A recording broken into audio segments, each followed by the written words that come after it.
Praise the Lord.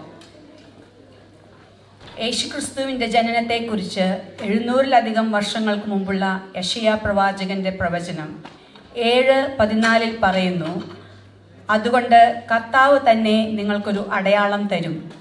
കന്യക ഗർഭിണിയായി ഒരു മകനെ പ്രസവിക്കും, അവന് ഇമ്മാനുവേൽ എന്ന് പേർ വിളിക്കും. ഈ പ്രവചനം മറിയയിലൂടെ യോസഫിൻ്റെ ദയയും ആശങ്കയും മറികടന്ന് യേശുവിൻ്റെ ജനനത്തിൽ പൂർത്തിയായി. യേശുവിൻ്റെ ജനനം ലോകമാകെയുള്ള മനുഷ്യർക്ക് ദൈവത്തിൻ്റെ വലിയ ദാനമാണ്. യേശുവിൻ്റെ ബാല്യകാലം ഒരു സാധാരണ കുടുംബത്തിൽ ഒരു തച്ചൻ്റെ മകനായി അവൻ മാതാപിതാക്കൾക്ക് വിധേയപ്പെട്ട് മാനവജാതിക്കൊരു മാതൃകയായി ജീവിച്ചു. സാധാരണക്കാരിൽ സാധാരണക്കാരനായി ജീവിച്ച യേശു യോഹന്നാനിൽ നിന്നും സ്നാനമേറ്റതിനു ശേഷം ദൈവപുത്രനായി മനുഷ്യരക്ഷയ്ക്കായുള്ള തൻ്റെ പരസ്യ ശുശ്രൂഷ ആരംഭിച്ചു. അവൻ പാപികളെയും രോഗികളെയും സൗഖ്യമാക്കി. പലവിധ അത്ഭുതങ്ങളും അടയാളങ്ങളും ചെയ്തു. ദൈവവചനം ജനത്തെ പഠിപ്പിച്ചു. ആ യേശുവിൻ്റെ സുവിശേഷവും സേവനവും ചിലരിൽ നീരസം ഉണ്ടാക്കി. അവർ യേശുവിനെ ശത്രുവായി കണ്ടു. പലതവണ വിചാരണയ്ക്ക് വിധേയനാക്കി. കുറ്റമില്ലാത്തവനായ യേശുവിനെ കുറ്റക്കാരനാക്കി കുരിശുമരണത്തിന് ഏൽപ്പിച്ചു. അങ്ങനെ തിരുവെഴുത്ത് നിവൃത്തീകരിച്ചുകൊണ്ട് യേശു 3-ാം ദിവസം ഉയർത്തെഴുന്നേറ്റ് അനേകർക്ക് പ്രത്യക്ഷനാകുകയും 40-ാം ദിവസം സ്വർഗത്തിലേക്ക് കയറിപ്പോകുകയും ചെയ്തു. ഇപ്രകാരം 2000 വർഷങ്ങൾക്ക് മുമ്പ് തൻ്റെ പിതാവിൻ്റെ ഇഷ്ടപ്രകാരം മനുഷ്യനായി അവതരിച്ച് മാനവരാശിയുടെ രക്ഷ ഉറപ്പുവരുത്തി. ഞങ്ങളിവിടെ ആദരവോടെ നിങ്ങളുടെ മുമ്പിൽ അവതരിപ്പിക്കുന്നു യേശുവിൻ്റെ മനുഷ്യാവതാരം.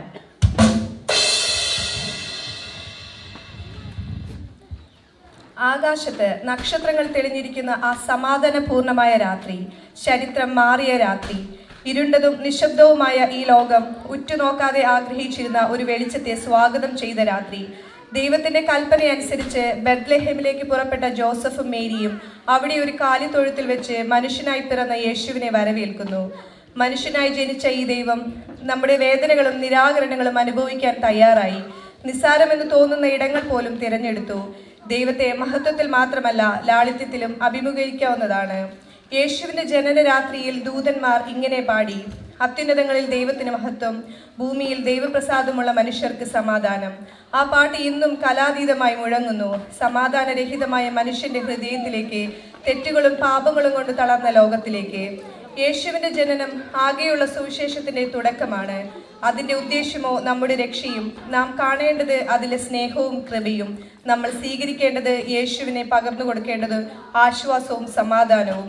ഇതിൽ നിന്ന് നാം മനസ്സിലാക്കേണ്ടത് എന്തെന്നാൽ, കർത്താവായ യേശു ക്രിസ്തു മനുഷ്യനായി അവതരിച്ചത് നമ്മെ ഓരോരുത്തരെയും പാപത്തിൽ നിന്ന് രക്ഷിച്ച് സ്വർഗത്തിന് അർഹരാക്കി തീർക്കുവാൻ വേണ്ടിയാണ്.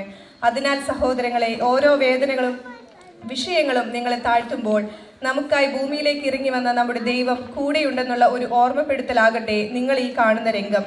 ഞങ്ങളിത് ആദ്യമായി നിങ്ങളുടെ മുമ്പിൽ അവതരിപ്പിക്കുന്നു യേശുവിന്റെ ജനനം.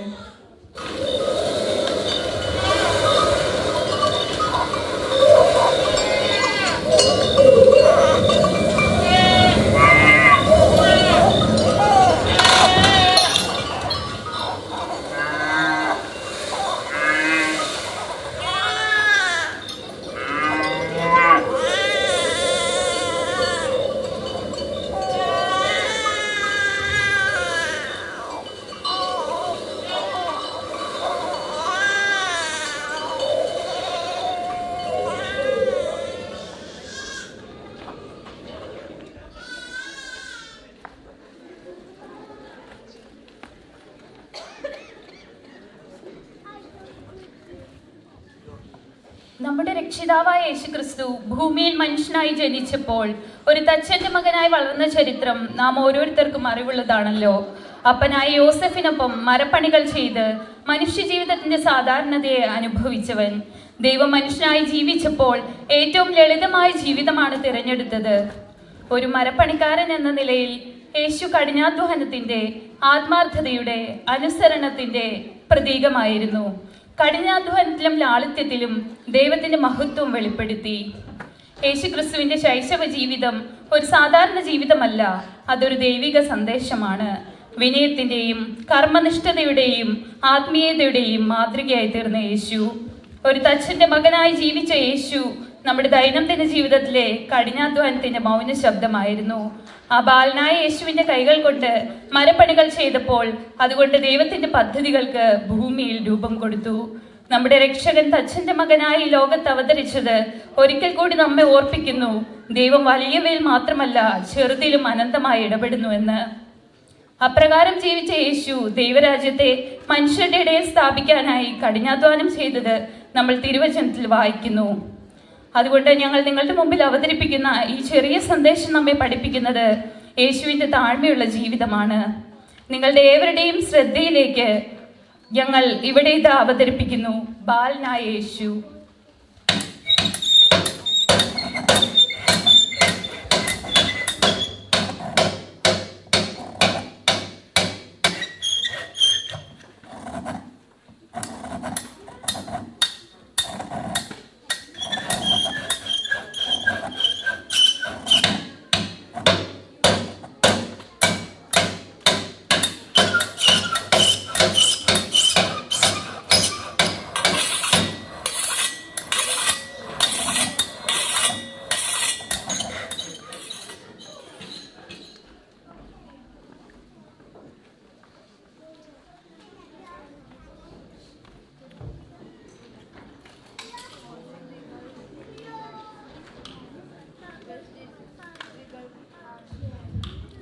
വിശുദ്ധ ലൂക്കായുടെ 2-ാം സുവിശേഷത്തിൽ നമ്മൾ വായിക്കുന്ന ഒരു ശ്രദ്ധേയമായ ദൈവവചന ഭാഗമാണ്.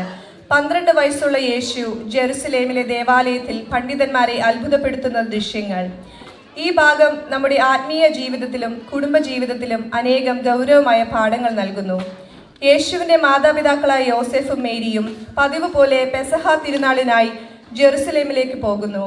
മടങ്ങി വരുമ്പോൾ യേശു അവരോടൊപ്പം ഇല്ലെന്ന് അവർ തിരിച്ചറിയുന്നു. 3 ദിവസത്തെ തിരച്ചിലിന് ശേഷം അവർ അവനെ കണ്ടെത്തുന്നു.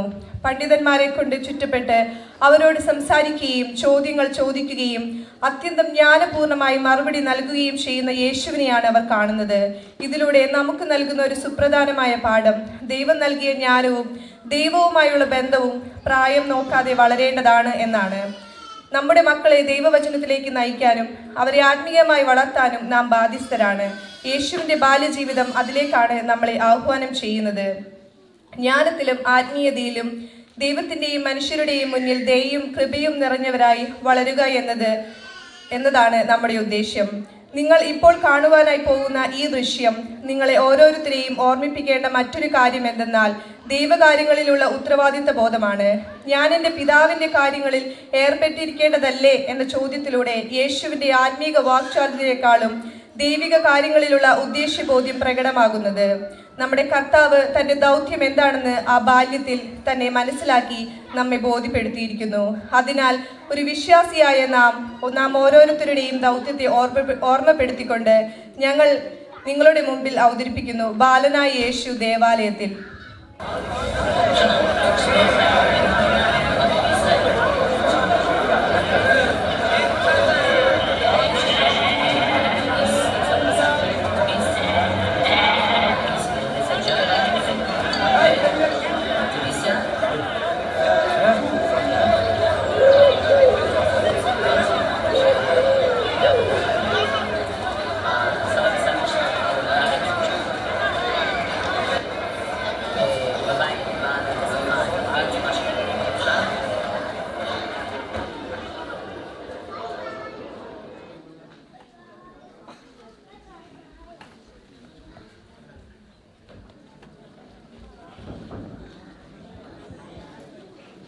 യോഹന്നാന്റെ കൈകളിലൂടെ യോർദാൻ നദിയിൽ യേശു സ്നാനം സ്വീകരിച്ച ആ നിമിഷം അതൊരു ദൈവീകത നിറഞ്ഞ തിരുവിളിയായി മാറി. അപ്പോൾ ആ സ്വർഗീയ സന്ദർശനം പ്രാവിന്റെ രൂപത്തിൽ നിന്നും ഇറങ്ങി വന്ന പരിശുദ്ധാത്മാവിൽ നിന്നും കേട്ട ശബ്ദം, ഇവൻ എൻ്റെ പ്രിയപുത്രൻ, ഇവനിൽ ഞാൻ പ്രസാദിച്ചിരിക്കുന്നു. ദൈവപുത്രനിൽ തന്നെത്താൻ താഴ്ത്തി മനുഷ്യർക്കൊപ്പം നീതി നിറഞ്ഞ പാതയിൽ ചുവടുവെച്ചതാണ് ഈ സ്നാനത്തിൽ നമ്മൾ കാണുന്നത്. അവൻ കുറ്റമില്ലാത്തവനായിരുന്നു, എങ്കിലും അവൻ പാപികളായ നമ്മുടെ സ്ഥാനത്ത് നിന്നു ക്രിസ്തീയ ജീവിതത്തിന്റെ മാതൃകയായി മാറി. യേശുവിന്റെ സ്നാനം മാന്യതയുടെ അടയാളം മാത്രമല്ല, നമ്മുടെ ആത്മീയ ജീവിതത്തിന് ഒരു പുതിയ തുടക്കത്തിൻ്റെ വിളിയുമാണ്. അത് അനുസരണത്തിൻ്റെ, വിശുദ്ധിയുടെ, ദൈവമുമ്പിൽ കീഴടങ്ങലിൻ്റെ ഒരു പ്രതീകം കൂടിയാണ്. നമ്മുടെ കർത്താവിൻ്റെ മാതൃക നമ്മുടെ ജീവിത ദൗത്യത്തിന് നമുക്കൊരു മാതൃകയായി. സ്നാനം ശരീരത്തിൻ്റെ ശുദ്ധീകരണമല്ല, ആത്മീയമായ സമർപ്പണമാണ്. ക്രിസ്തുവിൻ്റെ സ്നാനം നമ്മോട് പറയുന്നത് നമ്മുടെ പഴയ ജീവിതം ഉപേക്ഷിച്ച് പുതുജീവിതത്തിലേക്ക് കടക്കുന്നതിനെ കുറിച്ചാണ്. അതുകൊണ്ട് പ്രിയരെ, യേശുവിൻ്റെ സ്നാനം നമ്മെ വിളിക്കുന്നു പരിശുദ്ധതയിലേക്ക്, ആത്മാഭിഷേകത്തിലേക്ക്, നമ്മുടെ ദൗത്യത്തിലേക്ക്. യേശുവെ പോലെ നാമും ദൈവം നമ്മിൽ സന്തോഷിക്കുന്ന ജീവിതം നയിക്കുന്നതിനായുള്ള ആത്മീയ വിശുദ്ധിയിലേക്കും ദൗത്യബോധത്തോടു കൂടിയും നമുക്ക് മുന്നോട്ട് പോകാം. നമ്മുടെ ഓരോരുത്തരുടെയും ഈ സ്നാന ജീവിതം ഒരനുഗ്രഹമായി തീരട്ടെ എന്ന് ആശംസിക്കുന്നു, പ്രാർത്ഥിക്കുന്നു. ഇതാ ഞങ്ങളിവിടെ അവതരിപ്പിക്കുന്നു യേശുവിൻ്റെ സ്നാനം.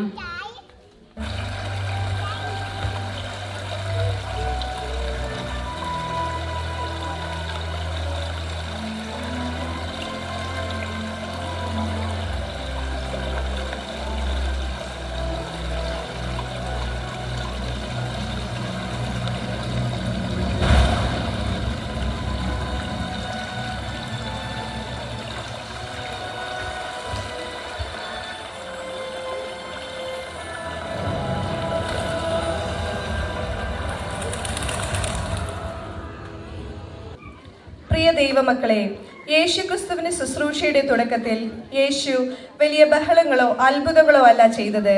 നമുക്കേവർക്കും അറിയാവുന്നതുപോലെ അവൻ മനുഷ്യരെ വിളിച്ച് തൻ്റെ കൂടെ നടക്കാൻ, പഠിക്കാൻ, ശേഷം ലോകത്തെ മാറ്റാൻ. യേശു ശിഷ്യന്മാരെ തിരഞ്ഞെടുത്തതിൻ്റെ പിന്നിൽ അവൻ സാധാരണക്കാരിൽ സാധാരണക്കാരായ ആളുകളെയാണ് തിരഞ്ഞെടുത്തത്.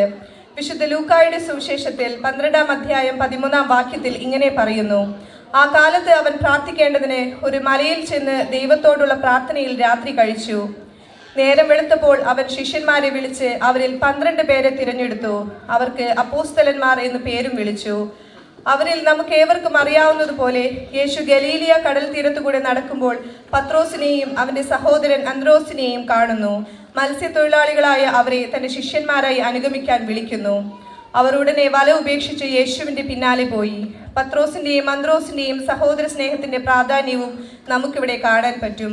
ശിഷ്യന്മാരായി ദൈവം തിരഞ്ഞെടുത്തത് പ്രമാണികളെയോ പണ്ഡിതന്മാരെയോ അല്ല, സമ്പന്നരെയോ ബുദ്ധിമാന്മാരെയോ അല്ല, സാധാരണക്കാരിൽ സാധാരണക്കാരായ മനുഷ്യരെയാണ്. ദൈവം നോക്കിയത് അവരുടെ ഹൃദയമാണ്. അതുപോലെ ദൈവജനമായ നമ്മോടും ദൈവം പറയുന്നു: നിങ്ങളുടെ പുറമേയുള്ള ജഡീക മനുഷ്യനെയല്ല, നിങ്ങളുടെ ഹൃദയമാണ് ശുദ്ധീകരിക്കേണ്ടത്. നിങ്ങളുടെ ഏവരുടെയും പ്രാർത്ഥനയോടെ ഞങ്ങളിതാ നിങ്ങളുടെ മുമ്പിൽ അവതരിപ്പിക്കുന്നു യേശു ശിഷ്യന്മാരെ തിരഞ്ഞെടുക്കുന്നു.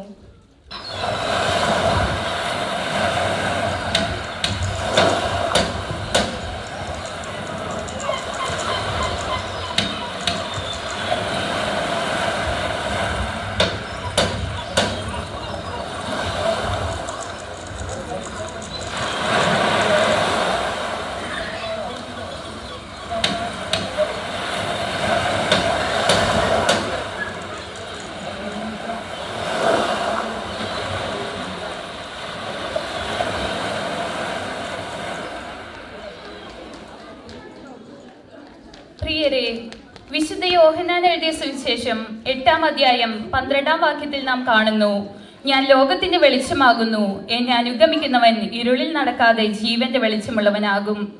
ബൈബിളിൽ നമ്മുടെ ഓരോരുത്തരുടെയും ഹൃദയം സ്പർശിക്കുന്ന ഒരു സംഭവമാണ് യേശു കുരുടനെ സുഖപ്പെടുത്തുന്നത്. ബർത്തിമായി എന്ന കുരുടനായ ഒരു ഭിക്ഷക്കാരൻ വഴിയരികെ ഇരുന്നിരുന്നു.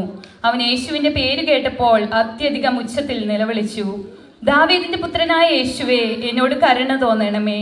പലരും അവനെ ശാന്തനാക്കാൻ ശ്രമിച്ചു, എങ്കിലും അവൻ അധികം ഉച്ചത്തിൽ നിലവിളിച്ചു. അവന്റെ ആഴമേറിയ വിശ്വാസത്താൽ അവന് യേശു സൗഖ്യം നൽകി. ദൈവജനമേ, നമ്മുടെ എല്ലാവരുടെയും ജീവിതത്തിൽ അന്ധതയുണ്ട്. അങ്ങേയറ്റം ആരോഗ്യവാനായിരുന്നാലും ആത്മീയമായി അന്ധനായിരിക്കാം, വിശ്വാസത്തിന്റെ കാഴ്ചയില്ലാത്തവനായിരിക്കാം.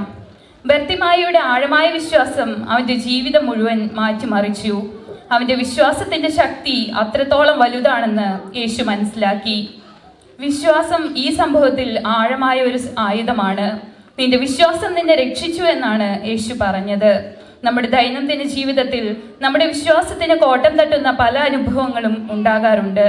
അതൊക്കെയും യേശുവിൻ്റെ പാദപീഠത്തിൽ സമർപ്പിച്ച് ആഴമേറിയ വിശ്വാസ ജീവിതം നമുക്ക് മുന്നോട്ട് നയിക്കാം എന്ന് ആശംസിച്ചുകൊണ്ട് ഞങ്ങൾ നിങ്ങളുടെ മുമ്പിൽ കൊണ്ടുവരുന്നു.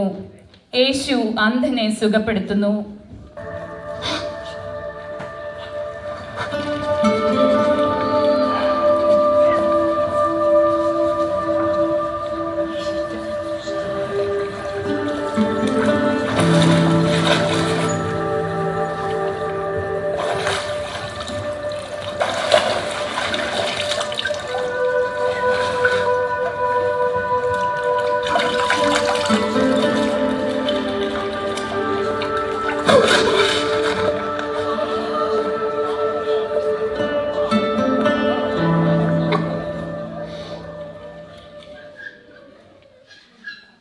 വിശുദ്ധ മത്തായിയുടെ 21-ാം സുവിശേഷത്തിൽ നാം ഇപ്രകാരം വായിക്കുന്നു: യേശു കഴുതയുടെ മുകളിൽ കയറി ജെറുസലേമിലേക്ക് വരുന്നു. അവനെ വരവേൽക്കാനായി ആയിരക്കണക്കിന് ജനങ്ങൾ ഒത്തുചേരുന്നു. അവരുടെ കൈകളിൽ മരച്ചില്ലകൾ, വഴിയിൽ വസ്ത്രങ്ങൾ. മുഴുവൻ നഗരവും ഒരേ രാജാവിനായി കാത്തിരിക്കുന്നു. ഒരു രാജാവ്, എന്നാൽ ബാഹ്യമായ യാതൊരു തലയെടുപ്പുമില്ലാത്തവൻ, യുദ്ധകുതിരയല്ല, സാധാരണക്കാരന്റെ കഴുത, സമാധാനത്തിന്റെയും അവകാശത്തിന്റെയും രാജാവ്, ദാവീദിന്റെ പുത്രനാം ഹോശാന. കർത്താവിന്റെ നാമത്തിൽ വരുന്നവൻ വാഴ്ത്തപ്പെട്ടവൻ, അത്യുന്നതങ്ങളിൽ ഹോശാന എന്ന വാക്യം ആ നഗരത്തിലൂടെ മുഴങ്ങിക്കൊണ്ടേയിരുന്നു. ആ മുഴക്കം ചിലരിൽ നീരസമുണ്ടാക്കി. ഹോശാന എന്ന ഹീബ്രു പദത്തിന്റെ യഥാർത്ഥ അർത്ഥം ദൈവമേ, ഞങ്ങളെ ഇപ്പോൾ തന്നെ രക്ഷിക്കണം എന്നതാണ്. നാം ഓരോരുത്തരുടെയും ആന്തരിക നിലവിളിയുടെ ശബ്ദമാണ് ഹോശാന. നാം ശത്രുക്കളാൽ ചുറ്റപ്പെട്ടിരിക്കുന്നു. നാം പല അസ്വസ്ഥതകളിൽ നിന്നും അനുഭവങ്ങളിൽ കൂടെയും പൊരുതിക്കൊണ്ടിരിക്കുകയാണ്. അതിൻ്റെ നടുവിലാണ് ഹൃദയമുയർത്തി ദൈവത്തോടുള്ള ആഹ്വാനം. കർത്താവെ, നീ വരിക, നീ രക്ഷിക്ക. ഇത് ശൂന്യമായ ഒരു വിളിയല്ല, ഇത് വിശ്വാസത്തിൽ ഉയരുന്ന പ്രാർത്ഥനയാണ്. ഇതിനോടൊപ്പം നാം ഓർത്തിരിക്കേണ്ടത് ഹോശാന ഒരു വാഴ്ത്തലാണ്. അവനെ രക്ഷകനായി അറിയുമ്പോഴും അവനെ നമ്മുടെ ജീവിതത്തിൽ രാജാവായി സ്വീകരിക്കുമ്പോഴുമാണ് ഹോശാനയുടെ അർത്ഥം പൂർണ്ണമാകുന്നത്. അന്ന് ജെറുസലേമിലെ ജനങ്ങൾ യേശുവിനെ പുത്രനായി, രാജാവായി, വിശ്വാസത്തിന്റെ പ്രതീക്ഷയായി സ്വീകരിച്ചു. അത് ചില്ലകളിൽ നിന്നും വസ്ത്രങ്ങളിൽ നിന്നും അവരുടെ ഹൃദയത്തിൽ നിന്നും പ്രതിഫലിച്ചു. ഇത് നമ്മെ ഓർമ്മിപ്പിക്കുന്നത് എന്തെന്നാൽ, നാം യേശുവിനെ സ്വീകരിക്കുമ്പോൾ ആ സ്വീകരണം ഹൃദയത്തിൽ നിന്ന് വരണം. അവൻ നമ്മുടെ ജീവിതത്തിന്റെ മുഴുവൻ വശങ്ങളിലും രാജാവാകട്ടെ. അതിനാൽ പ്രിയപ്പെട്ടവരെ, ഇനി ഹോശാന എന്ന പദം കേൾക്കുമ്പോൾ ജെറുസലേം നഗരിയിലെ ആ ജനത്തിന്റെ വിശ്വാസത്തെ ഓർക്കുക. ആ വിശ്വാസം നിങ്ങൾ ഓരോരുത്തരുടെയും ജീവിതത്തിൽ ഉണ്ടാകട്ടെ എന്ന് പ്രാർത്ഥിച്ചുകൊണ്ട് ഞങ്ങളിതാ അവതരിപ്പിക്കുന്നു യേശുവിന്റെ ജെറുസലേം യാത്ര.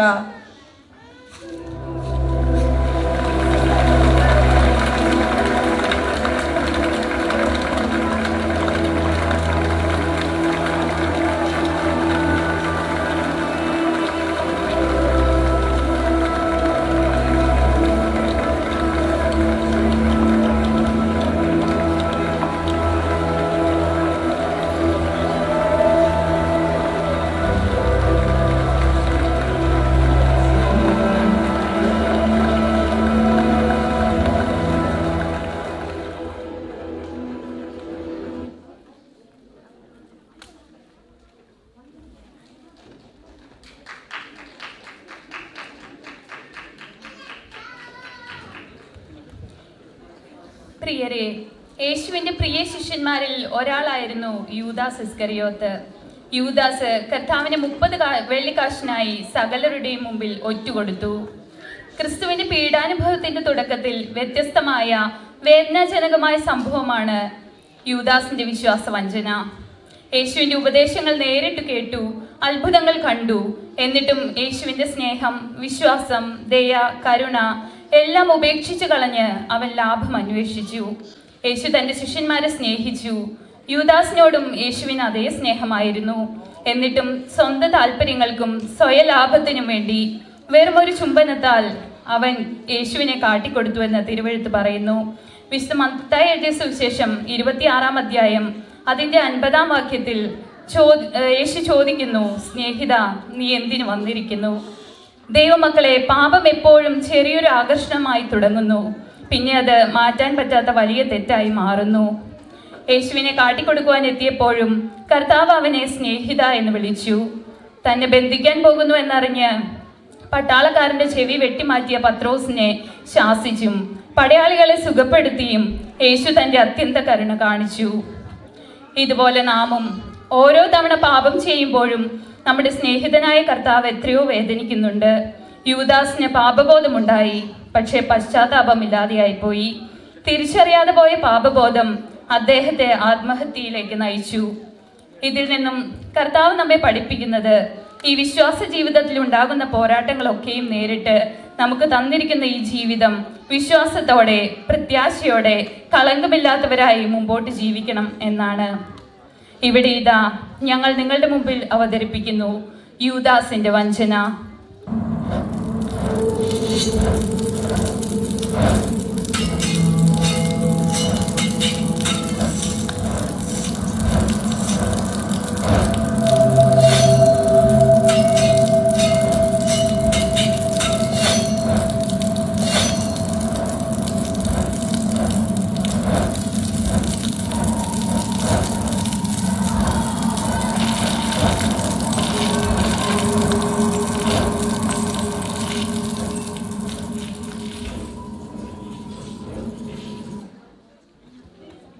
പ്രിയ സഹോദരങ്ങളെ, ഈ പവിത്രമായ വേളയിൽ നമ്മുടെ വിശ്വാസ ജീവിതത്തിലെ ഏറ്റവും ആത്മാർത്ഥമായ വേദന നിറഞ്ഞ അതേസമയം അഭയത്തിൻ്റെയും രക്ഷയുടെയും സന്ദേശം സമ്മാനിക്കുന്ന ഒരു യാത്രയിലേക്കാണ് നിങ്ങളെ ഞങ്ങൾ ക്ഷണിക്കുന്നത്. ആ യാത്ര ആരംഭിക്കുന്നത് ഗെത്സമന തോട്ടത്തിൽ നിന്നുമാണ്. അവിടെ കർത്താവ് ഒരിക്കൽ അനുഭവിക്കേണ്ട വേദനയുടെ ഭാരം മനസ്സിലാക്കി അതിവേദനയാൽ പിതാവിനോട് കമിഴ്ന്നു വീണ് പ്രാർത്ഥിച്ചു. വിശുദ്ധ മത്തായിയുടെ സുവിശേഷം 26-ാം അധ്യായം 39 പറയുന്നു, പിതാവേ, കഴിയുമെങ്കിൽ ഈ പാനപാത്രം എന്നിൽ നിന്ന് നീങ്ങിപ്പോകണമേ, എങ്കിലും എൻ്റെ ഇഷ്ടമല്ല അങ്ങയുടെ ഇഷ്ടം നിറവേറട്ടെ. ഈ വാക്കുകളിൽ നിന്ന് തന്നെ നമുക്ക് കാണാം കൃപയും അനുസരണയും ചേർന്ന കർത്താവിൻ്റെ മനസ്സ്. പാപഹീനനായ നമ്മുടെ യേശു പാപികളുടെ രക്ഷയ്ക്കായി തൻ്റെ ശരീരം സമർപ്പിക്കുവാൻ തയ്യാറാകുന്നു. ശരീരത്തിൻ്റെയും ആത്മാവിൻ്റെയും വേദന കുരിശും അവൻ്റെ മേൽ വെച്ചപ്പോൾ അത് ഒരുവൻ കൊണ്ടും അല്ലെങ്കിൽ ഒന്നുകൊണ്ടും മാത്രമുള്ള ഭാരമായിരുന്നില്ല. അവൻ ചുമന്നത് മനുഷ്യരാശിയുടെ മുഴുവൻ പാപഭാരമായിരുന്നു. അവൻ്റെ കാലുകൾ തളർന്ന് ശരീരത്തിൽ നിന്ന് രക്തം ചോർന്നു പോയിക്കൊണ്ടിരുന്നു. പടയാളികളുടെ അതീവ പരിഹാസത്തിനും പീഡനത്തിനുമിടയിലും അവൻ തന്നെ അനുഗമിച്ച സ്ത്രീജനത്തെ ആശ്വസിപ്പിക്കുകയായിരുന്നു. ഷീമോൻ എന്ന കുറേനക്കാരനെ യേശുവിനെ കുരിശു ചുമക്കാൻ സഹായിക്കേണ്ടി വന്നതുപോലും ഈ ശാരീരിക വിഷമതയുടെ തെളിവാണ്. ഇത് ഈ കാൽവരി യാത്ര വെറും ചരിത്ര സംഭവമല്ല, അത് നമ്മുടെ ആത്മീയ ജീവിതത്തോടും ഉള്ള ചോദ്യവും വെല്ലുവിളിയുമാണ്. പ്രിയരെ, നാം ഓർക്കുക, നാം ക്രിസ്തുവിന്റെ ത്യാഗത്തെ എത്രമാത്രം സ്നേഹത്തോടെയാണ് ഓർക്കേണ്ടത്. ഞങ്ങളിതാ അവതരിപ്പിക്കുന്നു യേശുവിന്റെ കാൽവരി യാത്ര.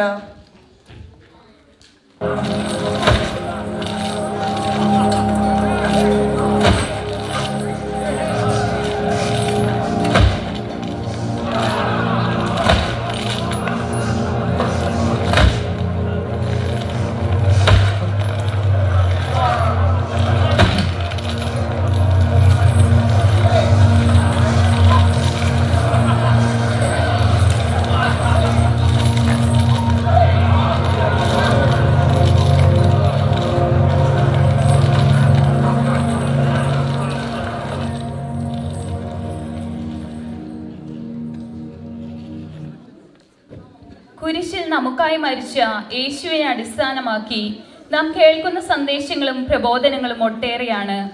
എന്നാൽ ഓരോ തവണയായി നാം അത് കേൾക്കുമ്പോഴും യേശുവിൻ്റെ സ്നേഹത്തിൻ്റെ ആഴം നമ്മെ പുതുതായി വീണ്ടും സ്പർശിക്കുന്നുവല്ലോ. 2000 വർഷങ്ങൾക്ക് മുമ്പ് നമുക്കായി പീഡനങ്ങൾ സഹിച്ച് മരിച്ച യേശുവിൻ്റെ ഈ ക്രൂശ് മരണത്തെക്കുറിച്ച് യേശു ബത്ലഹേമിൽ ജനിക്കുന്നതിന് ഏകദേശം 700 വർഷങ്ങൾക്ക് മുമ്പ് യെശയ്യാ പ്രവാചകൻ എഴുതിയിരുന്നു. അവൻ മനുഷ്യരാൽ നിന്ദിക്കപ്പെട്ടും ത്യജിക്കപ്പെട്ടും വ്യസനപാത്രമായും രോഗം ശീലിച്ചവനുമായും ഇരുന്നു. അവനെ കാണുന്നവർ മുഖം മറച്ചു കളയത്തക്കവണ്ണം അവൻ നിന്ദിതനായിരുന്നു. നമ്മുടെ വേദനകളെ അവൻ ചുമന്നു. അവൻ നമ്മുടെ അകൃത്യങ്ങൾ നിമിത്തം മുറിവേറ്റും നമ്മുടെ അതിക്രമങ്ങൾ നിമിത്തം തകർന്നും ഇരിക്കുന്നു. നമ്മുടെ സമാധാനത്തിനായുള്ള ശിക്ഷ അവന്റെ മേലായി. അവൻ പീഡനത്താലും ശിക്ഷാവിധിയാലും എടുക്കപ്പെട്ടു. ബലവാന്മാരോടൊപ്പം അവൻ കൊള്ള പങ്കിട്ടു.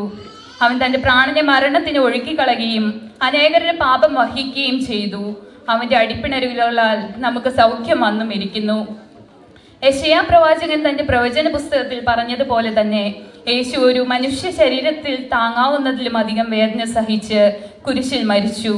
അത് എത്രമാത്രം ഭാരമേറിയതായിരുന്നുവെങ്കിലും പിതാവിന്റെ ഇഷ്ടം അവിടുന്ന് നിറവേറ്റി. ഗെത്സമനയിലെ ആ തോട്ടത്തിൽ മരണഭീതിയിൽ രക്തം വിയർത്തെങ്കിലും ആ പാനപാത്രം അവൻ സ്വമേധ തിരഞ്ഞെടുത്തു. അവൻ നമ്മുടെ പാപങ്ങളുടെ ഭാരമേറ്റു. അവന്റെ മുറിവുകളാൽ നാം സൗഖ്യം പ്രാപിച്ചു. അവന്റെ ബലിയാൽ നാം മോചിതരായി. അവനെ വേദനിപ്പിച്ചവർക്കായി അവൻ പ്രാർത്ഥിച്ചു. അവരോട് ക്ഷമിക്കണമേ എന്ന് പിതാവിനോട് യാചിച്ചു. ആ മരണവേദനയിലും യേശു തന്റെ മാതാവിനെയും പ്രിയ ശിഷ്യനെയും ഓർത്തു. അവരെ ഒരു അമ്മയായും മകനായും പരസ്പരം ഏൽപ്പിച്ചു. ഇപ്രകാരം പീഡകൾ സഹിച്ച് മരിച്ച് സ്വജീവൻ ത്യജിച്ച് അത് വെറുതെ ആവാതിരിക്കാൻ നമുക്ക് അവന്റെ സ്നേഹത്തിൽ നിലനിൽക്കാം. യേശു അനുസരണത്തിലും വിനയത്തിലും വഴികാട്ടിയതുപോലെ നമുക്ക് ദൈവത്തിന്റെ ഇഷ്ടം തേടി നീതിയിലും കരുണയിലും നടന്ന് ജീവിക്കാം. പരസ്പരം സ്നേഹിച്ചും ക്ഷമിച്ചും ജീവിച്ചും കൊണ്ട് അവന്റെ വെളിച്ചം ലോകത്തിൽ പ്രതിഫലിപ്പിക്കുവാൻ ഏവർക്കും കഴിയട്ടെ എന്ന ആഗ്രഹത്തോടെ ഞങ്ങളിത് അവതരിപ്പിക്കുന്നു. യേശുവിന്റെ ക്രൂശുമരണം.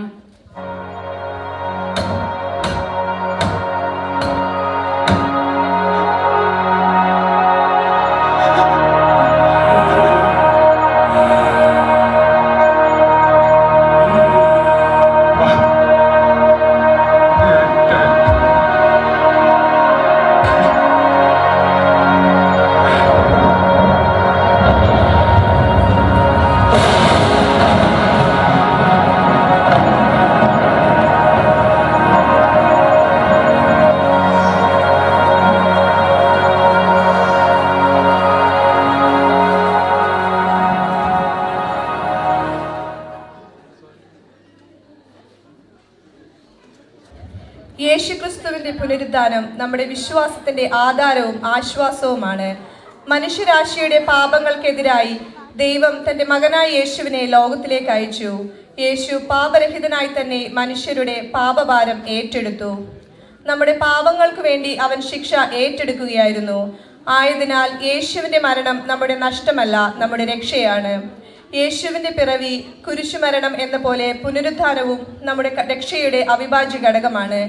കുരിശിൽ മരിച്ച കർത്താവ് മൂന്നാം ദിവസത്തിൽ മരണത്തെ ജയിച്ച് ഉയർത്തെഴുന്നേറ്റു. അതിനാൽ തന്നെ ക്രിസ്ത്യാനികളുടെ പ്രതീക്ഷ മരണാനന്തരമാണ്. യേശുക്രിസ്തു മരിച്ചവരിൽ നിന്നും ഉയർത്തെഴുന്നേറ്റപ്പോൾ തിരിച്ചു പിടിച്ചത് തന്റെ ജീവിതം മാത്രമല്ല, നാം ഓരോരുത്തരുടെയും കൃപയാണ്. 2 കൊരിന്ത്യർ 5-ാം അധ്യായം 17 പറയുന്നത് പോലെ, ഒരുത്തൻ ക്രിസ്തുവിലായാൽ അവൻ പുതിയ സൃഷ്ടിയാകുന്നു, പഴയത് കഴിഞ്ഞുപോയി, ഇതാ അത് പുതുതായി തീർന്നിരിക്കുന്നു.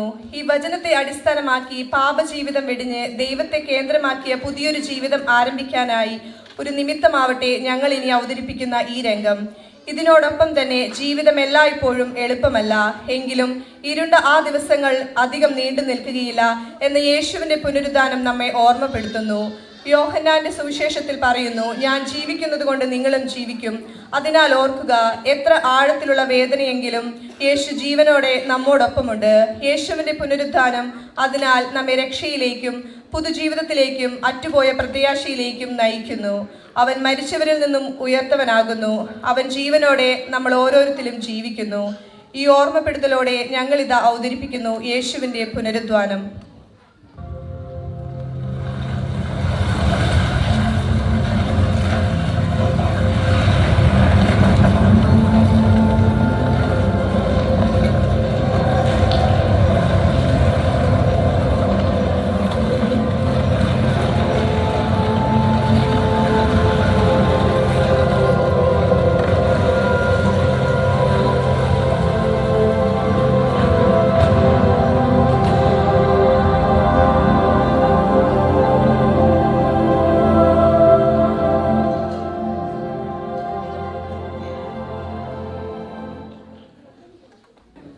സഹോദരങ്ങളെ, നമ്മുടെ രക്ഷിതാവായ യേശു ക്രിസ്തു തന്റെ ദൗത്യം പൂർത്തിയാക്കിയ ശേഷം തന്റെ സ്വർഗീയ പിതാവിന്റെ അടുക്കലേക്ക് ഉയർപ്പിക്കപ്പെടുകയായിരുന്നു.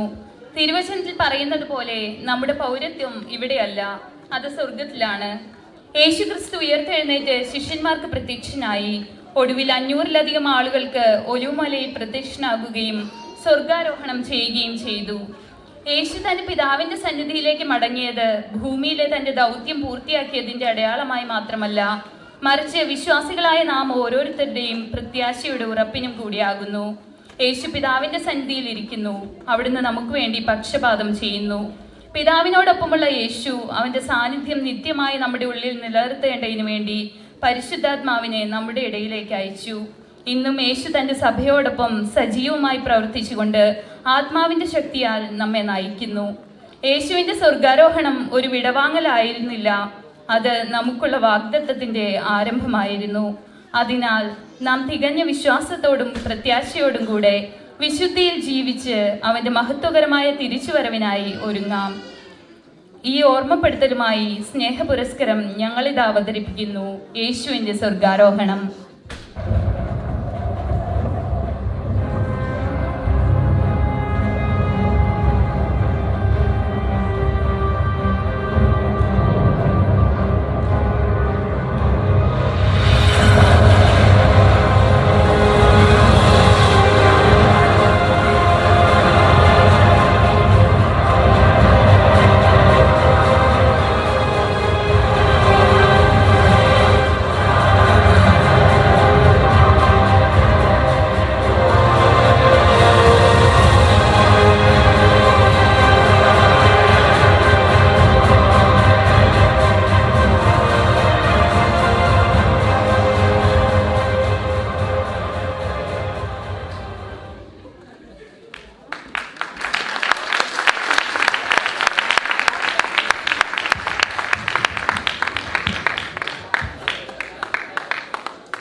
ദൈവത്തിന് മഹത്വം. നമ്മുടെ പാപഭാരവും നിരാശയും അർത്ഥരഹിതമായ ജീവിതവും മാറ്റുവാൻ ദൈവം സ്വന്തം മകനെ ലോകത്തിന് തന്നു. അതിൻ്റെ വലിയ തെളിവുകളാകുന്നു കാലിത്തൊഴുത്തിലെ യേശുവിൻ്റെ പിറവിയും കാൽവലിയിലെ കുരിശും ശൂന്യമായ കല്ലറയും സ്വർഗാരോഹണവും. പ്രിയ ദൈവജനമേ, സേറാസ് മിഷൻ അവതരിപ്പിച്ച ഈ ചെറിയ പ്രോഗ്രാം രക്ഷകനായ നമ്മുടെ യേശുവിൻ്റെ ഈ ലോക ജീവിതത്തെ ആസ്പദമാക്കിയായിരുന്നുവല്ലോ. നമ്മുടെ രക്ഷയ്ക്കായി ഭൂമിയിൽ ജനിക്കുകയും നമ്മുടെ പാപമോചനത്തിനായി ആ ജീവൻ വെടിയുകയും ചെയ്ത യേശുവിൻ്റെ അത്യന്ത സ്നേഹത്തിൻ്റെ ഒരു ഓർമ്മപ്പെടുത്തലിനുള്ള ഒരു ശ്രമമായിരുന്നു ഞങ്ങൾ അവതരിപ്പിച്ച ഈ ചെറിയ പരിപാടികൾ എന്ന് ഞങ്ങൾ വിശ്വസിക്കുന്നു. പ്രിയ സഹോദരങ്ങളെ, നാം ഓരോരുത്തരും ക്രിസ്തുവിൻ്റെ വരവിങ്കൽ കൈവിടപ്പെട്ടു പോകാതെ പ്രത്യാശയുള്ളവരായി വിശുദ്ധിയോടെ വേർപാടോടെ മുന്നോട്ട് ജീവിക്കാം. അതിനായി ദൈവം ഓരോരുത്തരെയും സഹായിക്കട്ടെ. ഞങ്ങൾ ഈ എളിയ പരിപാടിക്കായി അധ്വാനിച്ച ഓരോ സഹോദരങ്ങൾക്കും ഞങ്ങളുടെ സേറാസ് മിഷന്റെ ഹൃദയം നിറഞ്ഞ നന്ദിയെ അറിയിക്കുന്നു. അതുപോലെ പ്രത്യേകമായി brother Finny Mathew, brother Johnson, brother Gino, brother Jibu, Tony, sister Lincy and ഐവോണിനും പല തിരക്കുകളുടെ ഇടയിലും ഇതിനുവേണ്ടി സമയം കണ്ടെത്തി അധ്വാനിച്ചതായി എൻ്റെ ഹൃദയം നിറഞ്ഞ നന്ദിയെ ഞാൻ അറിയിക്കുന്നു. അതുപോലെ തന്നെ നമ്മുടെ യേശു ക്രിസ്തുവായിരുന്ന ആൽബർട്ടോയെയും ആരോൺ ബിനു, ആരോൺ സുരേഷിനെയും ദൈവം അനുഗ്രഹിക്കട്ടെ. അതുപോലെ ഇതിനായി സഹകരിച്ച സേറാസ് മിഷന്റെ എല്ലാ സഹോദരിമാർക്കും ഒട്ടേറെ നന്ദി അറിയിച്ചുകൊണ്ട് ഞങ്ങളുടെ പ്രോഗ്രാം ഇവിടെ അവസാനിപ്പിക്കുന്നു. ദൈവം ഏവരെയും അനുഗ്രഹിക്കട്ടെ.